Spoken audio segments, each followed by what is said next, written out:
বিএনপির মহাসচিব মির্জা ফখরুল ইসলাম আলমগীর বলেছেন, সংবাদ মাধ্যমে খবর এসেছে আওয়ামী লীগকে রাজনীতি করার সুযোগ নাকি বিএনপি দিচ্ছে। কথাটি সঠিক নয়। বুধবার দুপুরে ফেনীতে শিক্ষা উপকরণ ও ঢেউটিন বিতরণ অনুষ্ঠানে মির্জা ফখরুল বলেন, আওয়ামী লীগ একটি রাজনৈতিক দল। তারা রাজনীতি বা নির্বাচন করবে কিনা তা ঠিক করবে দেশের জনগণ।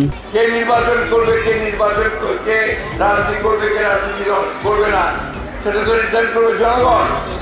তবে যারা দেশের মানুষকে হত্যা করেছে, নির্যাতন করেছে এবং যারা দেশের টাকা বিদেশে পাচার করেছে তাদের অবশ্যই আইনের আওতায় এনে বিচার ও শাস্তির দাবি করেন বিএনপির এই শীর্ষ নেতা।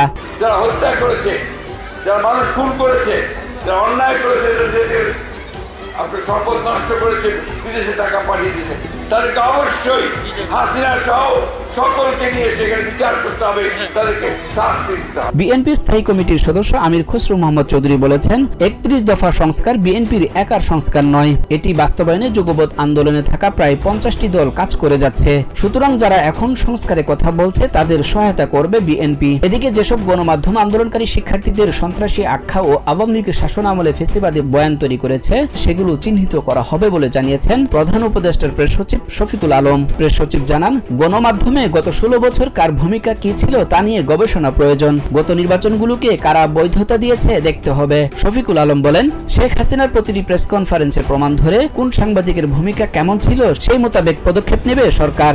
Sajjad Hussain, TVN 24 news desk.